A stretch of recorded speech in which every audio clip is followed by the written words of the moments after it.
Page Yud Zayin.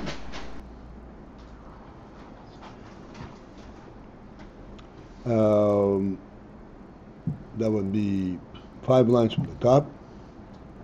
The line begins with hamatzil.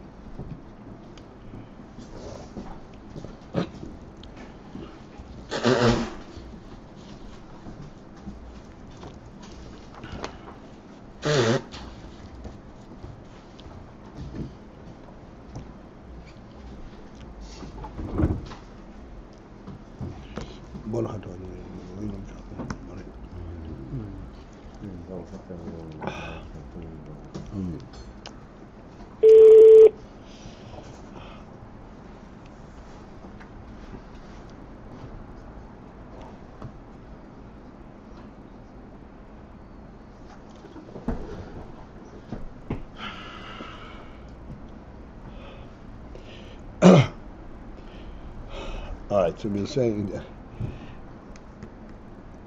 we'll try to kind of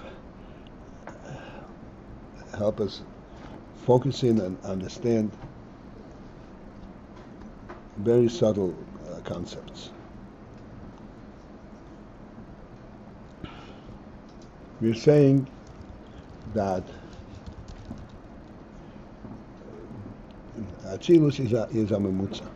A memutza has to contain both qualities, the upper and the lower, where it's getting it from and where it's sending it to. And thus, in atzilus, there are both qualities. There is what's called the ohrot and there is the keilim. Which means that the keilim is that which approximates the inyan of bria. But not exactly, because bria has to be big gvul. But with the atzilus itself, there is no gvul. The keilim are not big gvul. The principle in this, how... I don't see the transition between memutza and bria. How do we go from memutza to bria? Memutza means... Intermediary. Intermediary. Intermediary means that he has both qualities, the Ein Sof qualities and the world qualities. Yeah. Bria is only world. Okay, it's between bria and atzilus. Yeah. Well, right.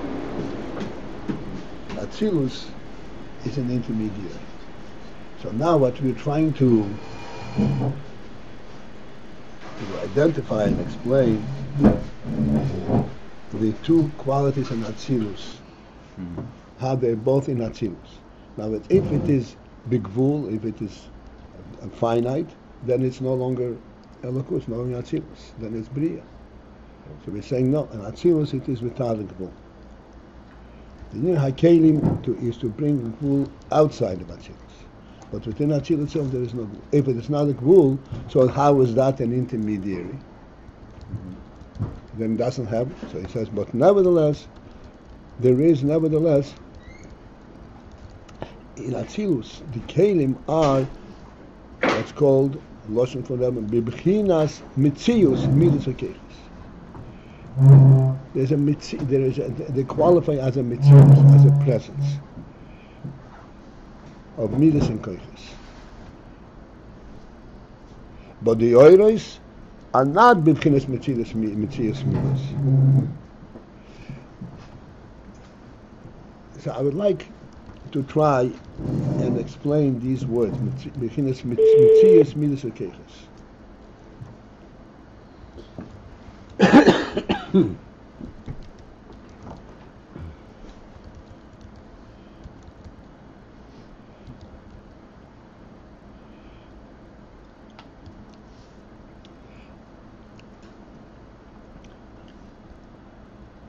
Of course, we're going to use various kind of misholim to identify this concept. The principle of mitzius, or better still, the principle that identifies a presence. Is essentially how this presence is distinguished from another presence.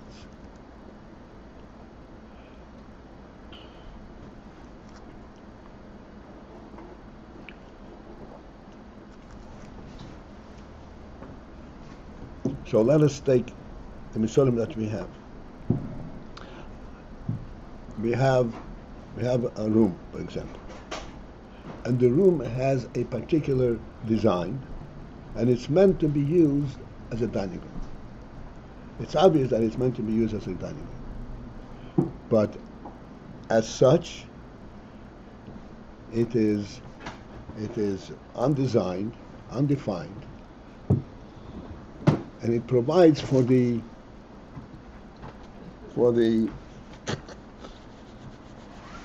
possibility of bringing out in it this function of a dining room. But as such, it is totally undefined. The room in itself is undefined.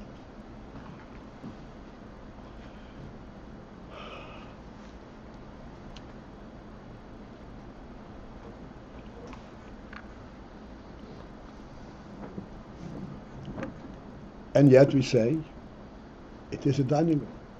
And we can be expecting that in this dining room eventually will end up to be a table and chairs. What is the present? How do we perceive the tables and chairs prior to actually bringing the tables and chairs into this room?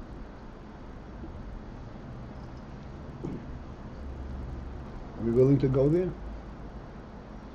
What is the question? How do we perceive them before they're there? Before they're there. But what kind of presence is this? Okay.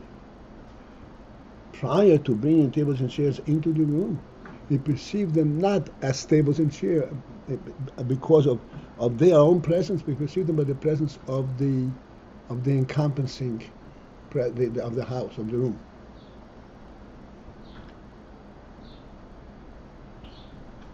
They don't have a presence of their own. We don't identify them because they are there. We identify them because their makib, their content, their reality is there. But not for them directly.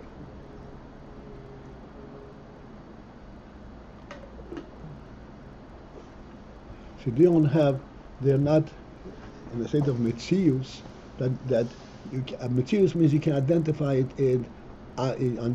it on its own, independently of everything else. That you don't have.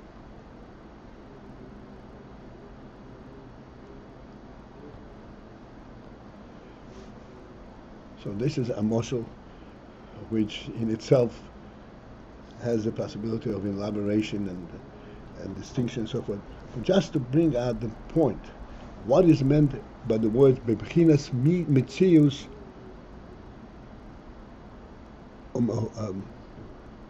mitzius midas, or mitzius midas akoiches. What is it, the mitzius? Anything that exists not because of its own identity, but by virtue of its source, it's not a mitzius, not bebchinas mitzius.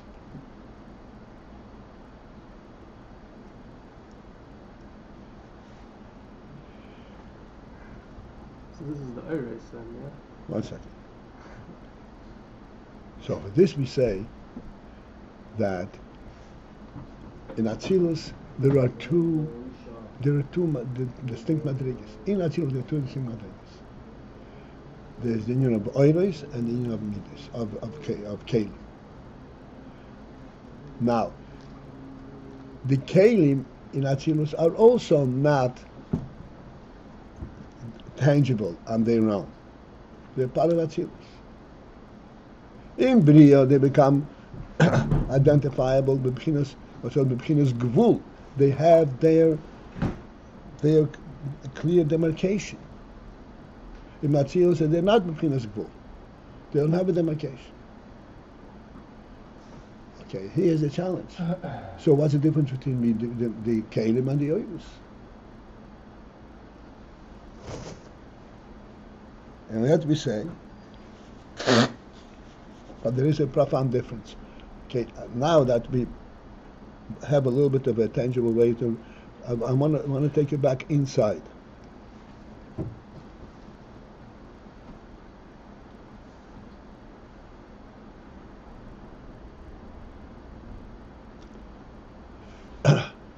Go back to the line number 3 from the top.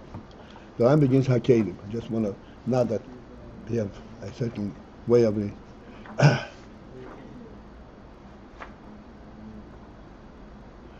that even in keilim, in atzilus, they are not limited.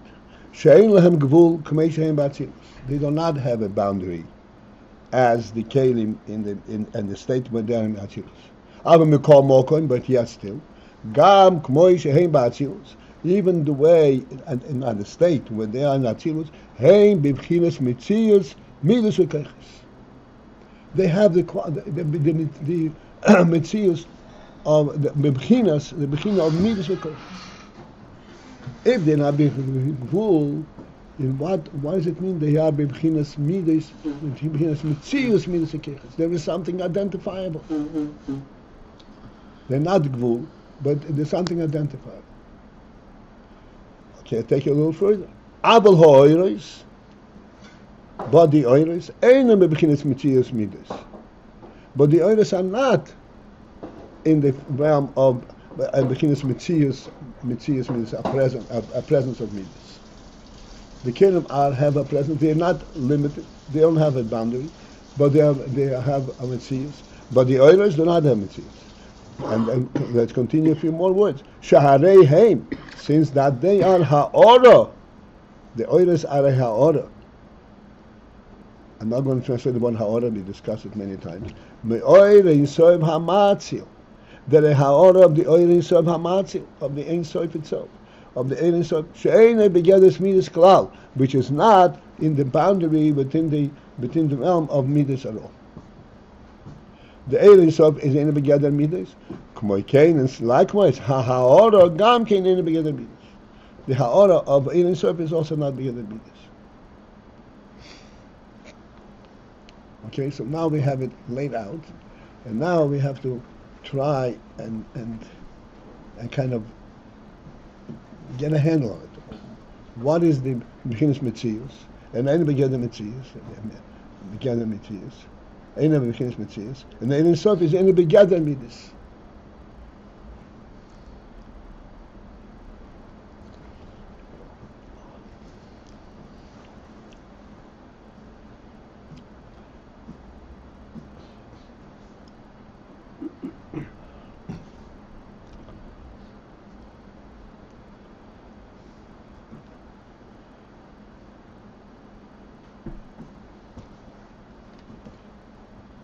So we'll try and talk what's called mimato l'mayla, from the lower level up to the higher level. The keilim in atzilus are b'bchinas mitzius. They are within they have the bechina, as we saw the bechina.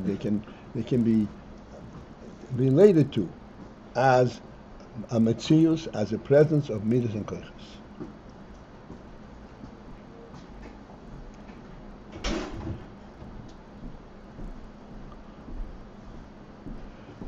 This presence clearly is not a presence that, so to speak, displaces anything else. It doesn't have a real, tangible presence. It is b'bchinas mitzius. B'bchinas mitzius, as we always say, the word b'china means that you're talking about something which is really invisible, is untangible. But if you apply a test to the general situation,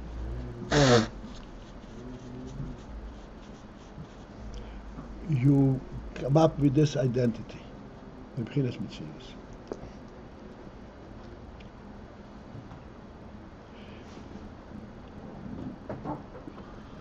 And we'll stay with the same motion, the idea of a home and a house and so forth. We explained many times that a home to a human being is not a convenience, it's not accommodation. It is a basic identity. To the extent we say, Odom she'ein lo bayis, ein lo yom.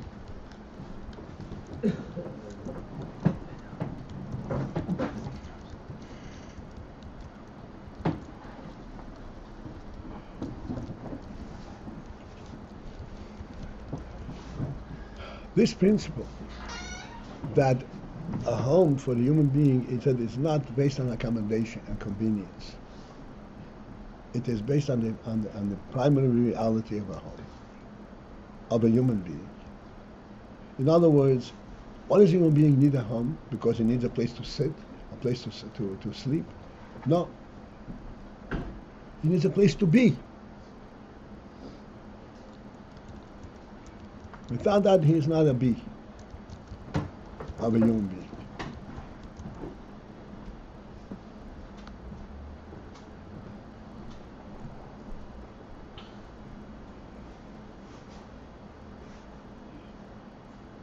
This is the essence of this home. Then, from this essence, emanate different levels and different functional elements, such as, let me say, in a home,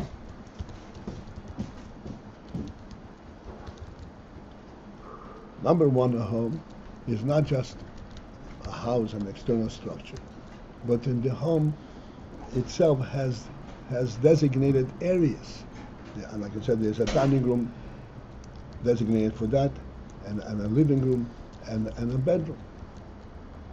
There are various designations.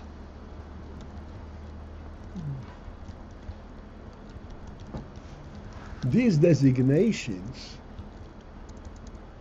already relate to the functional element of a home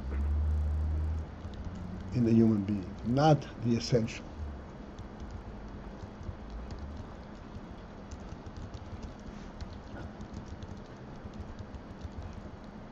This functional element,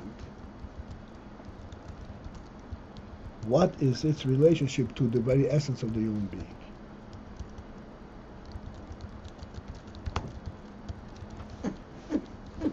Like we said many times, the human being should be eating like a cat.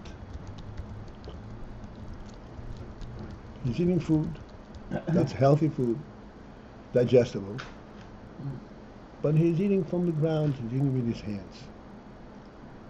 You're saying something is missing there. Human dignity is being compromised.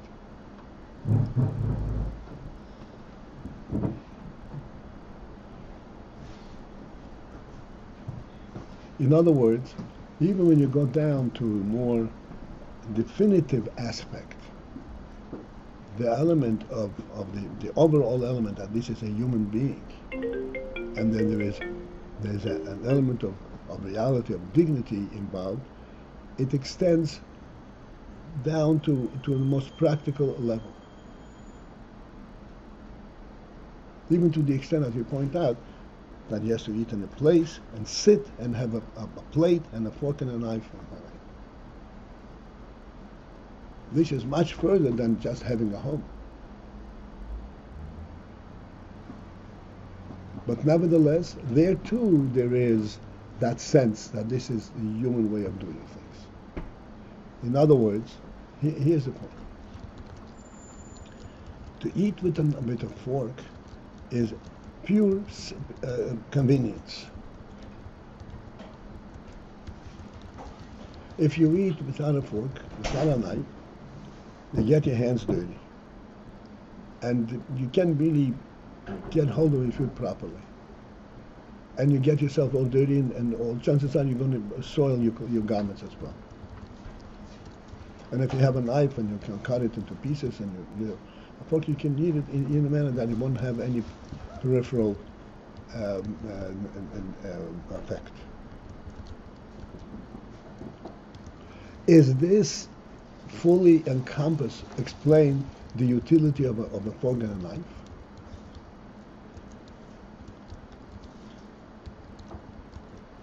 We say no. That is the chitzonius of it.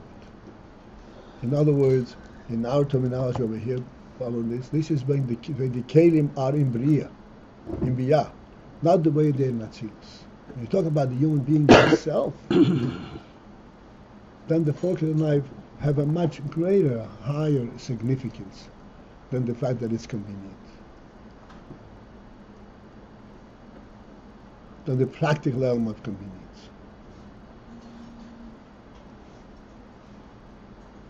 But the practical element of convenience, yes, but the essential element of convenience, that a human being is supposed to eat in a manner that is convenient and is useful, that is part of the human being.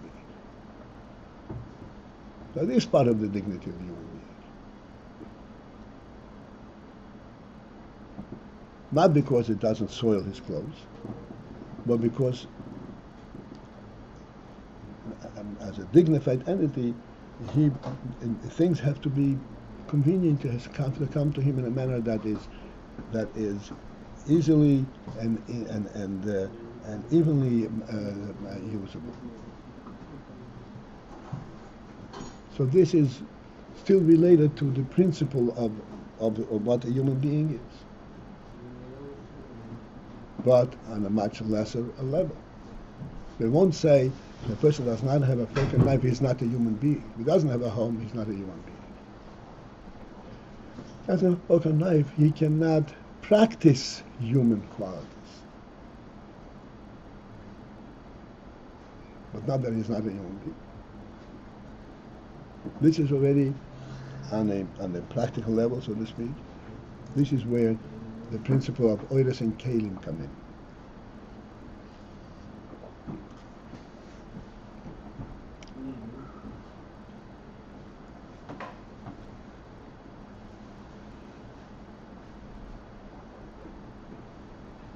So here we have. Okay, this was a little deviation of our moshel. The moshel itself is the home, and that which the furnishings of the home. Just wanted to identify the difference between the furnishings and the home. The furnishings are also a human requirement, but not at the same level as the home itself.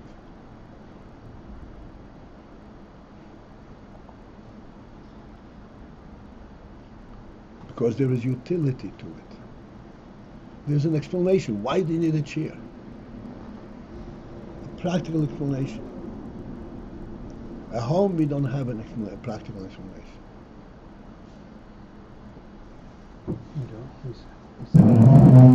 We said that it does. We said it starts out at an essential level, but also it has a practical function. Right, but that is not the meaning of a home for a human being. The function is more by the way. Function is on a different level than the essential, the essence. In contrast to the furnishings, where the function is their being. In contrast to the furnishings, where the function is more pronounced than it is in the home.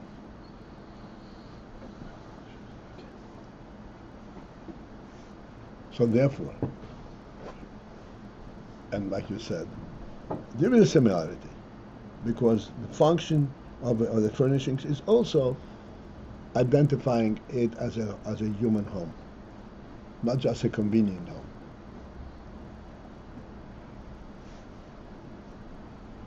Nonetheless, they have also their own identity. They have their own sense of presence.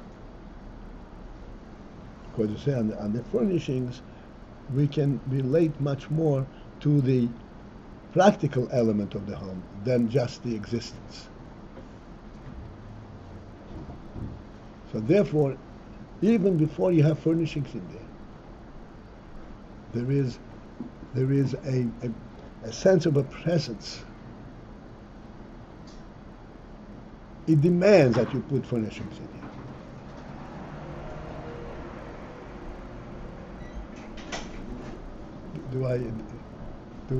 Can we relate to this? I think so. In other words, what we are saying, what Rabbi is saying is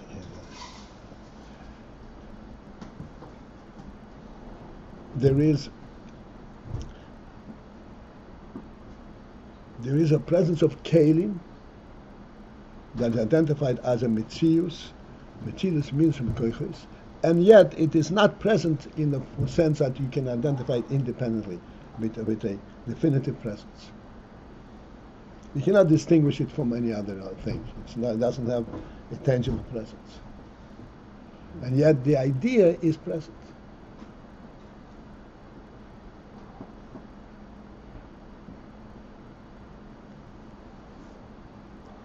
So how is this like contrast to the then?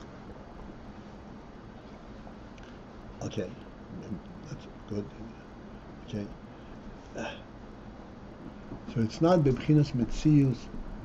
In atzilus, it is also bebchinas metzius, midas mekechot, but metzius, a presence. It's not begvul. So what kind of presence is it? It's a presence that emanates from the whole reality. Like we say, it's a home, and a home demands. There is a immediate demand on the home itself that it shouldn't be an empty room, but it should be furnished. That demand is a kind of identifying a presence, a mitzius of a furnishing. When you come into the room, something is missing here. Not because a human being does not have convenience. It's a demand for furnishings that's not specific to any function. Right. It's not. It's a demand. It's a demand that comes from the room itself, not from the convenience of the human being.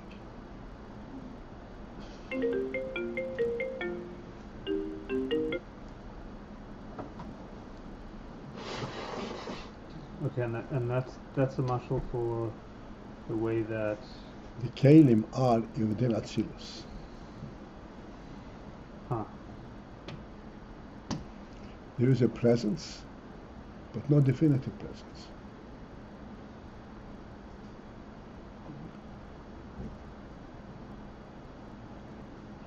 And there's also this kind of call for further elaboration, further but that the further elaboration, that's already if you're going down further. But in essence, as the room itself, there's something missing in this room. Why? Because that thing is there already, in essence. Something's missing because it's there already. Like that. Okay.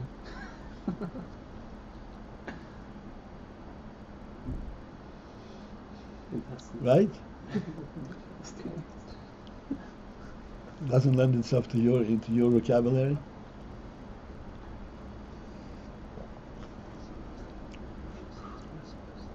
Oh, so okay, so it's there already in potential, and it's missing because it's not actualized. 1 second. We are distinguishing now in our motion between the house and the room and the user of the house and the room. As far as the human being, the user, there are no furnishings. He can't sit down on this conceptual chair.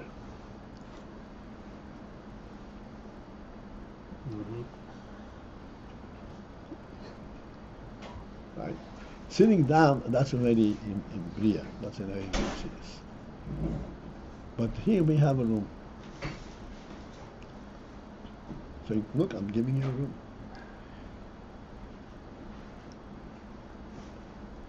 The room itself is not complete. Not giving you a room. You give me, like you said, a potential room, but it's not really completely. The room itself is not fully, it's not completely a room.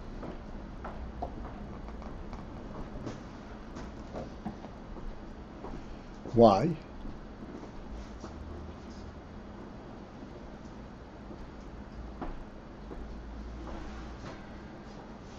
Why is it not completely a room?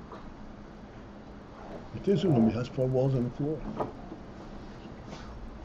Because there's something of the design of the room itself that the design of the room itself that has not been fulfilled.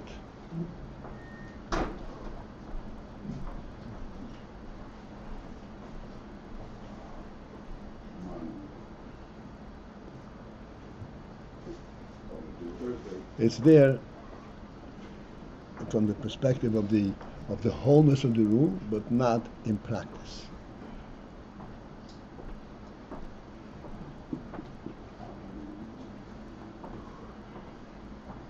Yes, no? How South Africa relate to this? All right, we'll have to interrupt. Have a great day. Tonight in Mitzvah we'll meet again.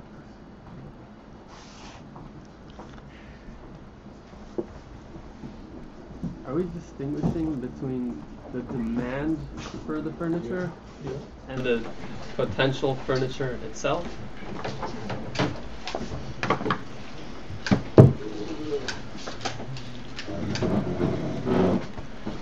Demand the furniture from him, from where?